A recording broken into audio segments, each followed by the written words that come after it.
Historia del siglo XX.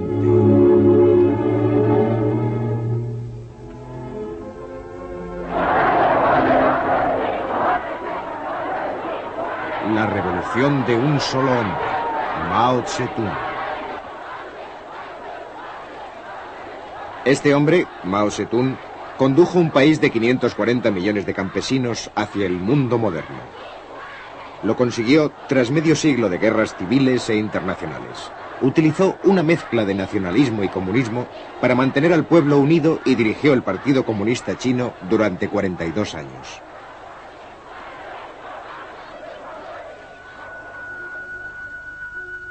Mao tenía 7 años cuando dio comienzo el siglo XX. Su padre era un campesino propietario de tierras.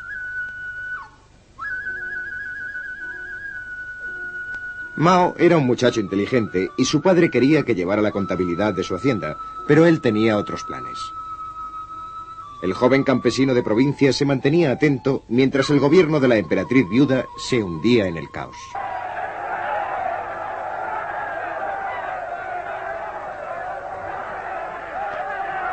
En 1912 se formó el Kuomintang, un partido popular dirigido por Sun Yat-sen. Mao Zedong, primero estudiante, después profesor y posteriormente bibliotecario, estudió historia y política en profundidad. Mao empezó a tomar conciencia de lo mal gobernada que estaba China. La mayoría de sus puertos e industrias estaban en manos de poderes extranjeros. Shanghái, controlado por británicos y franceses, era el mayor de los puertos chinos.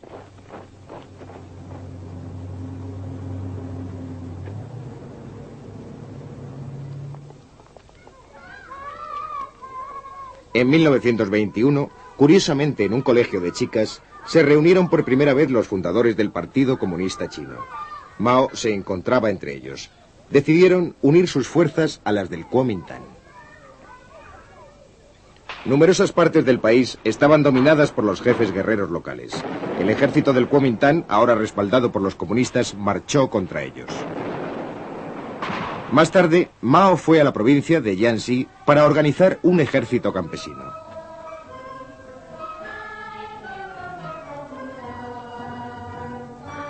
En Jiangxi, Mao confirmó su opinión de que el campesinado era la clave de la revolución en China. En 1927, la campaña del Kuomintang contra los jefes guerreros estaba en marcha.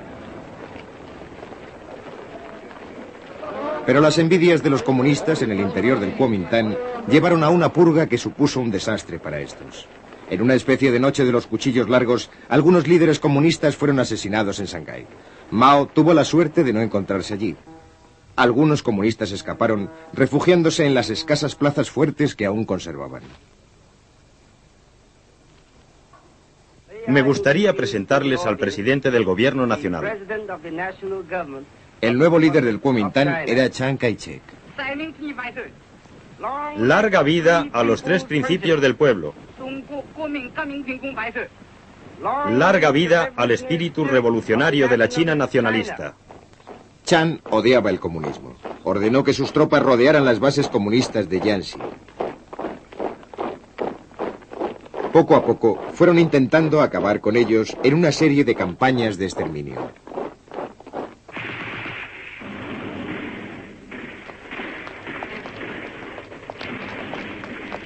En 1934, Mao se dio cuenta de que su ejército rojo debía luchar o morir. Así que unos 100.000 hombres emprendieron la legendaria Larga Marcha, un recorrido de 9.600 kilómetros para el que necesitaron un año.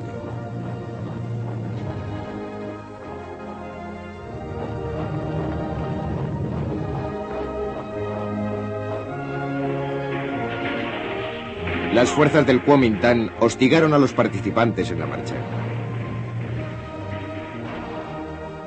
Durante esta, en una ciudad llamada Shunji, Mao fue elegido presidente del Partido Comunista Chino. Entonces, para eludir al Kuomintang, las tropas comunistas se dividieron. Mao condujo uno de los ejércitos.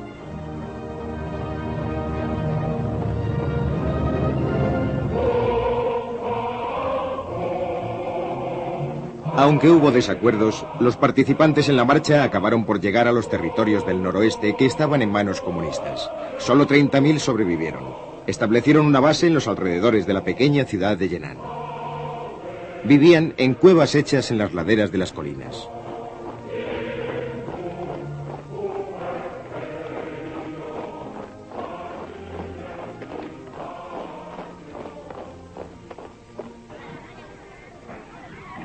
Un joven periodista americano, Edgar Snow, consiguió llegar hasta Mao en Yenan.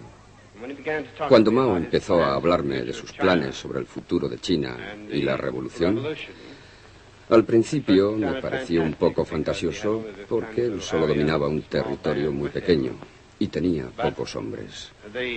Pero la forma en que me explicó su programa y sus ideas era tan lógica y convincente que al final acabé pensando que realmente se trataba de un presidente excepcional.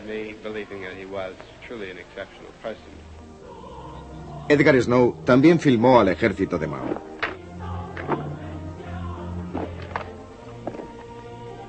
Era el momento de hacer planes y preparativos. Sus soldados fueron entrenados para divulgar un mensaje político, que los campesinos no tenían por qué pasar hambre y ser explotados, que China podía ser gobernada con justicia.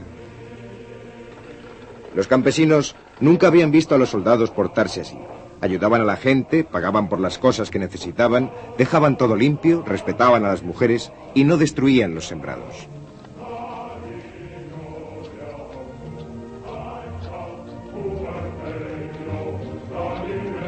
En 1937, Japón empezó una guerra con China. Ahora Chiang Kai-shek y los comunistas se enfrentaban a un enemigo común.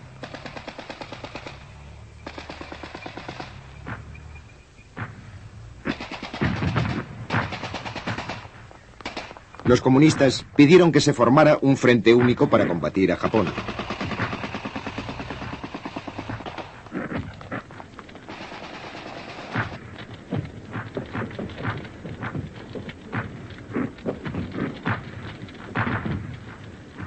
Los americanos y los británicos que apoyaban al Kuomintang pidieron a Chiang Kai-shek que aceptara la capitulación japonesa en 1945.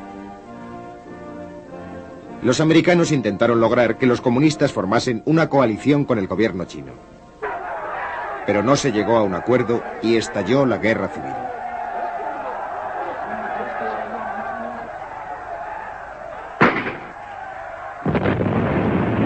En un primer momento, el Kuomintang era muy superior numéricamente y tenía armamento más moderno, pero sus tropas estaban mal entrenadas y mal pagadas.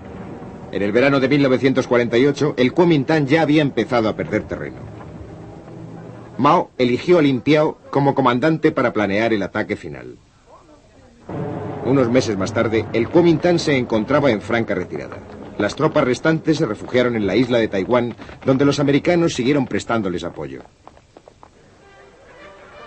Para Mao Zedong se acercaba el momento por el que había luchado y hecho planes durante más de 20 años.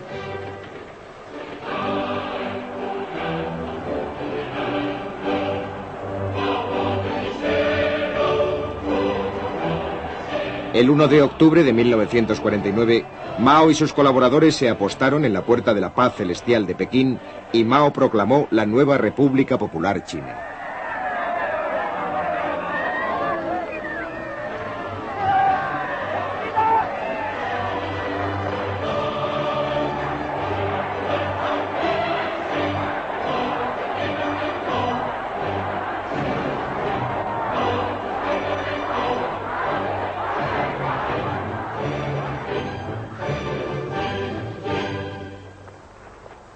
La situación era muy grave. China pasaba hambre y estaba en ruinas.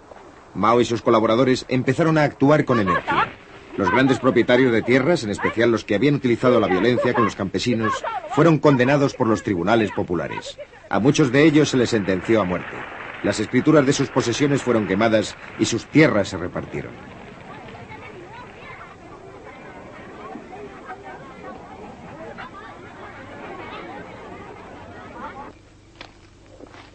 Muchos campesinos recibieron una parcela de terreno por primera vez.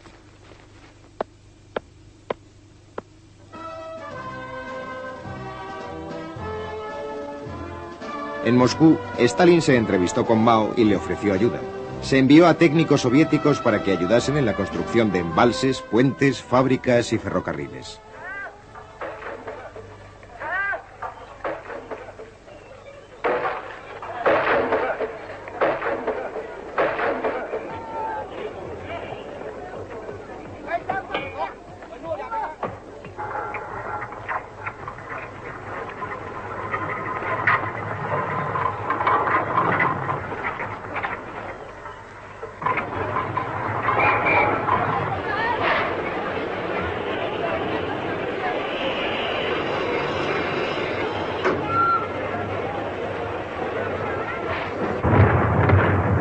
En 1950, la Guerra de Corea llevó a China a un enfrentamiento con las Naciones Unidas.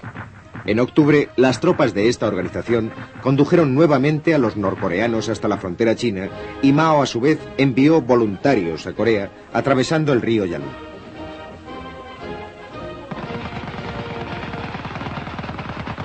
En un primer momento, las fuerzas comunistas chinas consiguieron vencer a las de las Naciones Unidas. En el interior de China, la guerra provocó una campaña contra todos los extranjeros.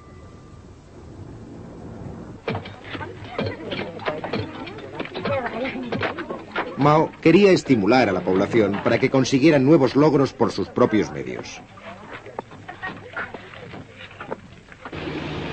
A mediados de los años 50 se formaron los colectivos agrícolas. Un colectivo era la unión de las pequeñas propiedades de los campesinos en unidades mayores. Se crearon más escuelas. Los campesinos eran entrenados como soldados a tiempo parcial. Mao tenía confianza en lo que hacía y aceptaba las críticas. En 1957, con el eslogan de que florezcan las 100 flores, pidió a los intelectuales que expresasen su opinión sobre el gobierno. Pero la campaña se le fue de las manos. Mao y el Partido Comunista fueron atacados abiertamente. La campaña de las 100 flores se dio por terminada. En 1958 llegó el gran salto hacia adelante, un enorme esfuerzo para colocar a China al mismo nivel que el industrializado mundo occidental.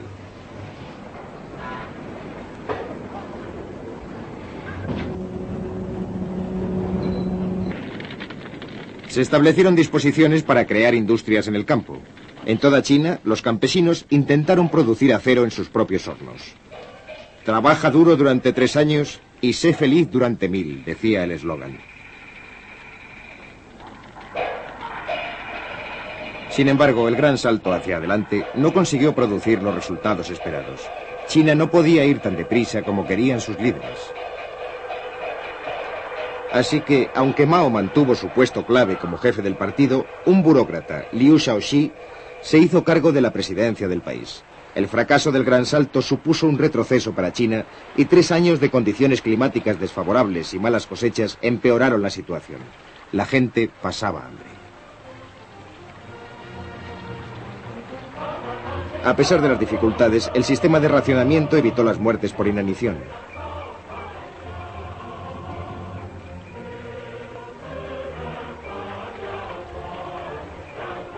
En 1960, Khrushchev visitó Pekín. Tras la fachada sonriente, aumentaba la desconfianza y la sospecha entre China y la Unión Soviética. ¿Avanzaba China demasiado deprisa?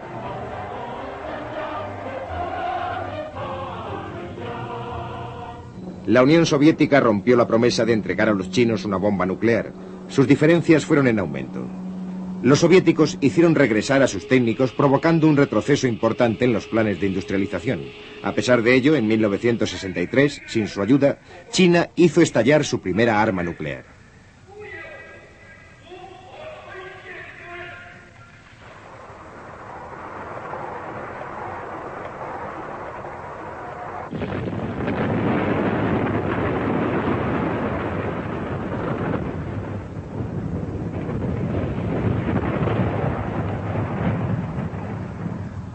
El presidente Mao no estaba contento con el creciente poder de la burocracia china. En 1966 trató de acabar con ella, dando comienzo a una revolución cultural por todo el país. En un pequeño libro rojo expuso sus pensamientos sobre cómo se debía vivir y trabajar. Lin Piao, al que entonces se consideraba futuro sucesor de Mao, habló a miles de jóvenes guardias rojos en Pekín. En nombre de la revolución cultural, se decidió acabar con las instituciones. La esposa de Mao, Jiang Qin, aportó sus propias ideas. Ella deseaba una revolución en las artes. Las escuelas y las universidades cerraron sus puertas. Los guardias rojos llevaron a cabo una violenta campaña contra todo lo que recordase el viejo mundo. Los oponentes de Mao fueron estigmatizados y hechos desaparecer.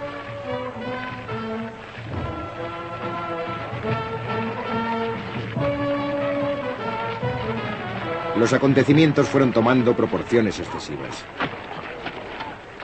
Solo una cosa podía hacerse: llamar al ejército para que restableciese el orden. Y así, el ejército tomó las fábricas, las comunas, los colegios.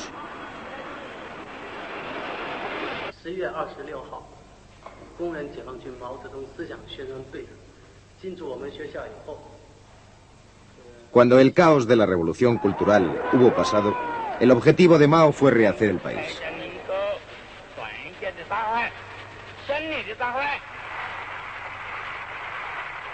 Más importante que la revolución en el campo y en las fábricas, iba a ser la revolución operada en el nuevo hombre chino. Mientras tanto, en el norte, soviéticos y chinos se enfrentaron en los territorios fronterizos. Los líderes chinos veían a la Unión Soviética como una amenaza creciente. Los noticiarios expresaban esos temores. Podemos sacrificar nuestras vidas, pero no podemos perder ni una sola pulgada del sagrado territorio de nuestra patria.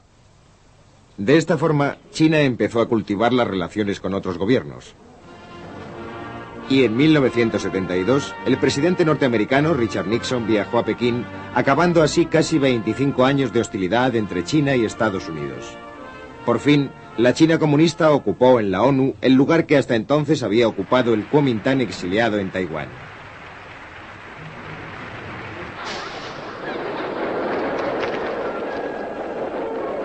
Ahora Mao tenía ya más de 70 años y estaba enfermo. Sin embargo, igual que otros hombres como Zhou Enlai, había luchado por la revolución y quería que ésta siguiese adelante.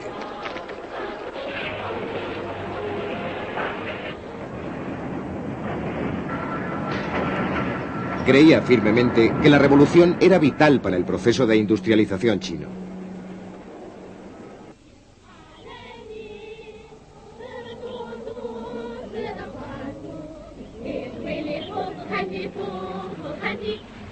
Las comunas, alguna de ellas de hasta 60.000 miembros, habían reemplazado a los colectivos agrícolas. Mao había logrado mejorar el nivel de vida de centenares de millones de chinos. Para todos ellos, Mao sobresalía entre otros líderes.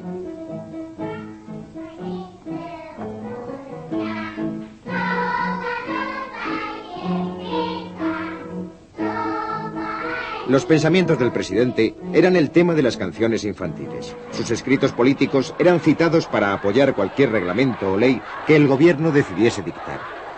Mao seguía siendo el reverenciado gran líder cuando murió en septiembre de 1976. Aquellos que, como su viuda, usaban las palabras de Mao para promover leyes extremistas, fueron pronto sustituidos. El liderazgo del país mayor del mundo recayó en Hua Kuo-fen. Aunque la nación seguía dominada por la memoria de Mao Zedong.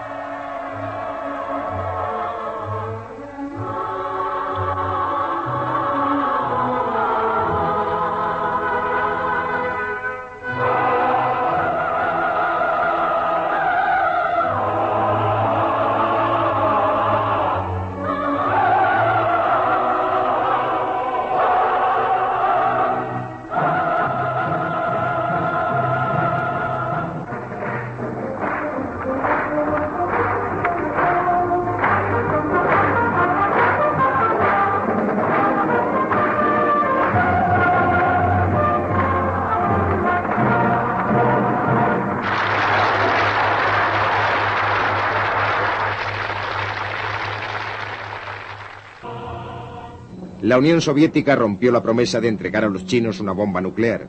Sus diferencias fueron en aumento. Los soviéticos hicieron regresar a sus técnicos, provocando un retroceso importante en los planes de industrialización.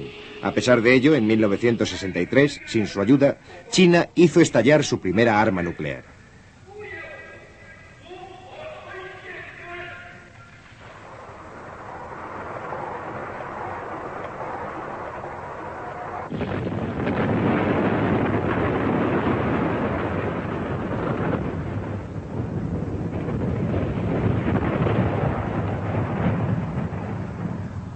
El presidente Mao no estaba contento con el creciente poder de la burocracia china. En 1966 trató de acabar con ella dando comienzo a una revolución cultural por todo el país. En un pequeño libro rojo expuso sus pensamientos sobre cómo se debía vivir y trabajar. Lin Piao, al que entonces se consideraba futuro sucesor de Mao, habló a miles de jóvenes guardias rojos en Pekín. En nombre de la revolución cultural, se decidió acabar con las instituciones. La esposa de Mao, Jiang Qin, aportó sus propias ideas. Ella deseaba una revolución en las artes. Las escuelas y las universidades cerraron sus puertas. Los guardias rojos llevaron a cabo una violenta campaña contra todo lo que recordase el viejo mundo. Los oponentes de Mao fueron estigmatizados y hechos desaparecer.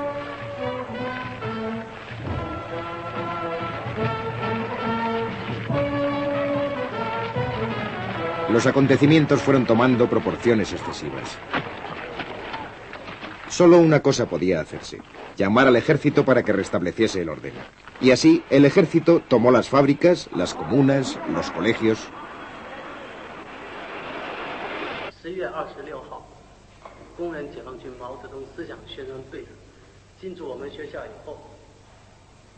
Cuando el caos de la revolución cultural hubo pasado, el objetivo de Mao fue rehacer el país.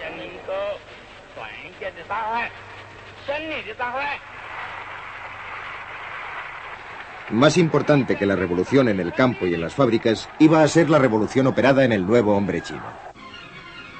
Mientras tanto, en el norte, soviéticos y chinos se enfrentaron en los territorios fronterizos. Los líderes chinos veían a la Unión Soviética como una amenaza creciente. Los noticiarios expresaban esos temores. Podemos sacrificar nuestras vidas, pero no podemos perder ni una sola pulgada del sagrado territorio de nuestra patria.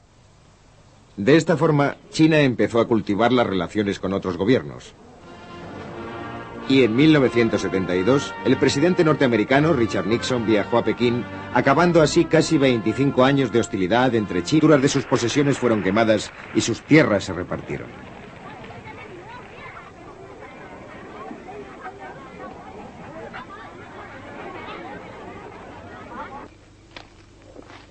Muchos campesinos recibieron una parcela de terreno por primera vez.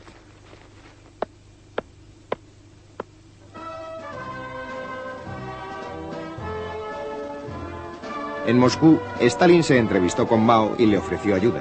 Se envió a técnicos soviéticos para que ayudasen en la construcción de embalses, puentes, fábricas y ferrocarriles.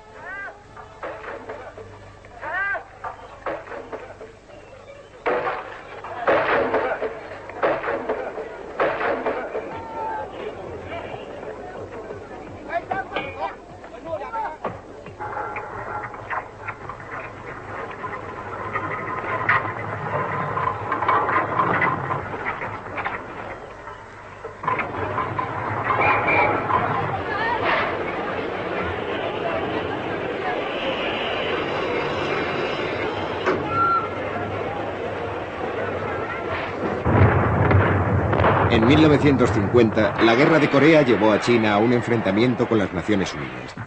En octubre, las tropas de esta organización condujeron nuevamente a los norcoreanos hasta la frontera china y Mao, a su vez, envió voluntarios a Corea atravesando el río Yalu.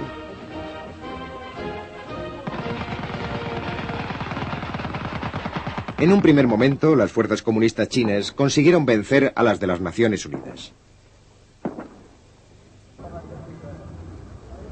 En el interior de China, la guerra provocó una campaña contra todos los extranjeros.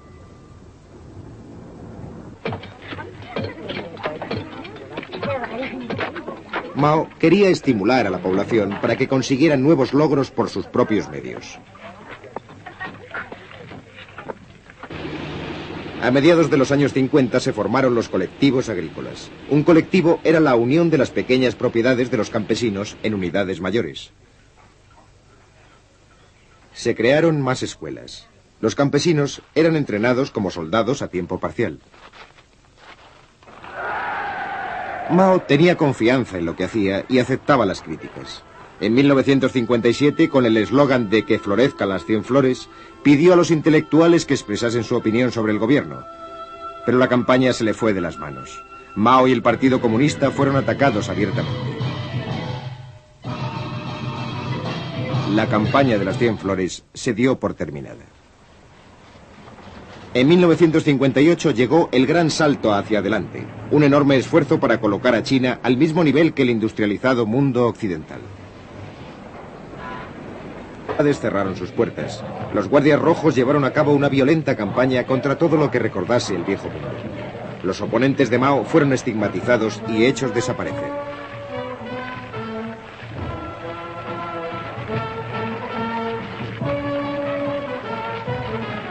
Los acontecimientos fueron tomando proporciones excesivas. Solo una cosa podía hacerse: llamar al ejército para que restableciese el orden. Y así, el ejército tomó las fábricas, las comunas, los colegios.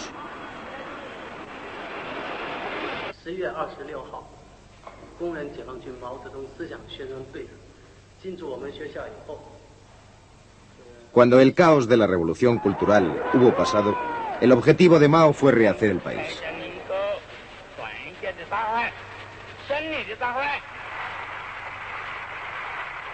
Más importante que la revolución en el campo y en las fábricas, iba a ser la revolución operada en el nuevo hombre chino. Mientras tanto, en el norte, soviéticos y chinos se enfrentaron en los territorios fronterizos. Los líderes chinos veían a la Unión Soviética como una amenaza creciente. Los noticiarios expresaban esos temores.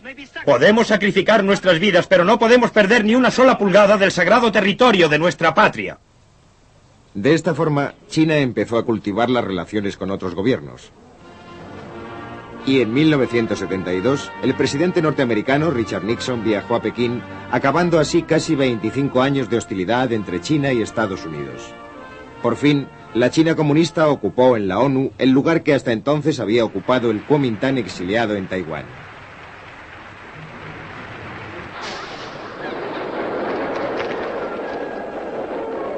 Ahora Mao tenía ya más de 70 años y estaba enfermo. Sin embargo, igual que otros hombres como Zhou Enlai, había luchado por la revolución y quería que ésta siguiese adelante.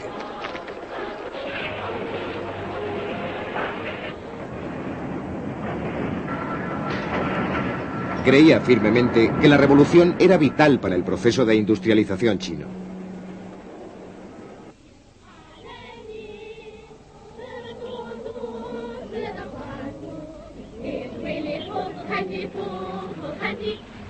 Las comunas, alguna de ellas de hasta 60.000 miembros, habían reemplazado a los colectivos agrícolas. Mao había logrado mejorar el nivel de vida de centenares de millones de chinos. Para todos ellos, Mao sobresalía entre otros líderes.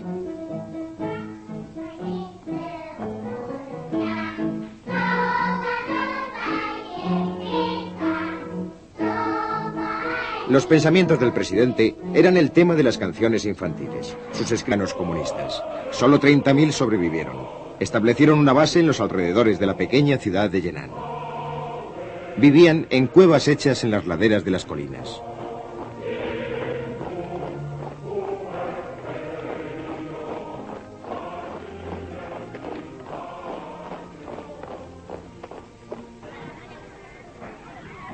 Un joven periodista americano, Edgar Snow, consiguió llegar hasta Mao en Yenan. Cuando Mao empezó a hablarme de sus planes sobre el futuro de China y la revolución, al principio me pareció un poco fantasioso porque él solo dominaba un territorio muy pequeño y tenía pocos hombres. Pero la forma en que me explicó su programa y sus ideas era tan lógica y convincente que al final acabé pensando que realmente se trataba de un presidente excepcional. Edgar Snow también filmó al ejército de Mao.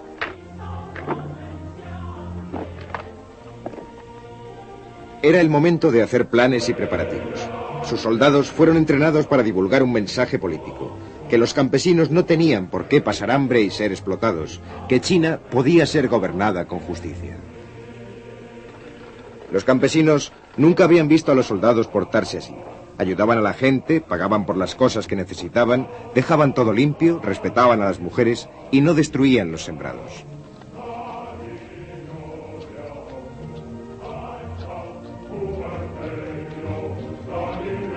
En 1937, Japón empezó una guerra con China. Ahora Chiang Kai-shek y los comunistas se enfrentaban a un enemigo común.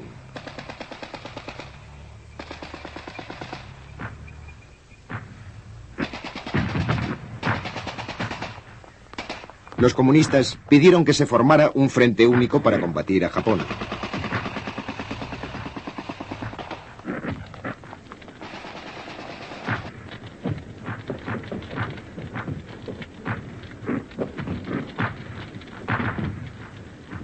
Los americanos y los británicos que apoyaban al Kuomintang pidieron a Chiang Kai-shek que aceptara la capitulación japonesa en 1945. Los americanos intentaron lograr que los comunistas formasen una coalición con el gobierno chino. Pero no se llegó a un acuerdo y estalló la guerra civil.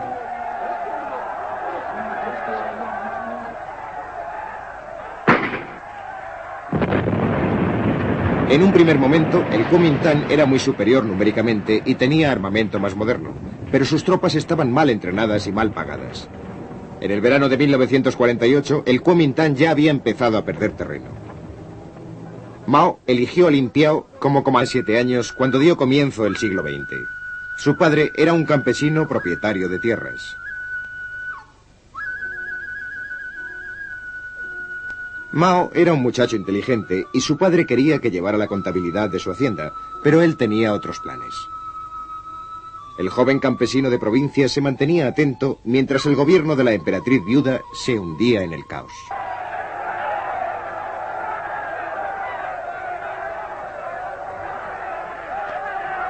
En 1912 se formó el Kuomintang, un partido popular dirigido por Sun Yat-sen. Mao Zedong, primero estudiante, después profesor y posteriormente bibliotecario, estudió historia y política en profundidad. Mao empezó a tomar conciencia de lo mal gobernada que estaba China. La mayoría de sus puertos e industrias estaban en manos de poderes extranjeros. Shanghái, controlado por británicos y franceses, era el mayor de los puertos chinos.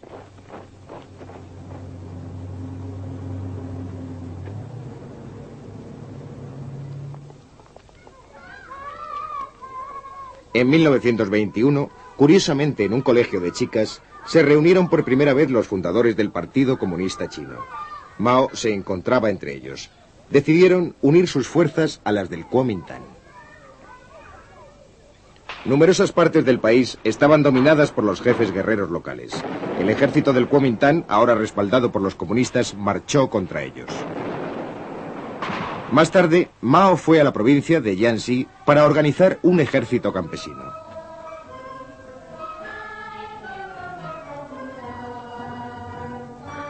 En Jiangxi, Mao confirmó su opinión de que el campesinado era la clave de la revolución en China. En 1927, la campaña del Kuomintang contra los jefes guerreros estaba en marcha. Pero las envidias de los comunistas en el interior del Kuomintang llevaron a una purga que supuso un desastre para estos. En una especie de noche de los cuchillos largos, algunos líderes comunistas fueron asesinados en Shanghái. Mao tuvo la suerte de no encontrarse allí. Algunos comunistas escaparon, refugiándose en las escasas plazas fuertes que aún conservaban. Me gustaría presentarles al presidente del gobierno nacional. El nuevo líder del Kuomintang era Chiang Kai-shek. Larga vida a los 3 principios del pueblo. Larga vida al espíritu revolucionario de la China nacionalista. Chiang odiaba el comunismo. Ordenó que sus tropas rodearan las bases comunistas de Jiangxi. Poco a poco fueron intentando acabar con ellos en una serie de campañas de exterminio.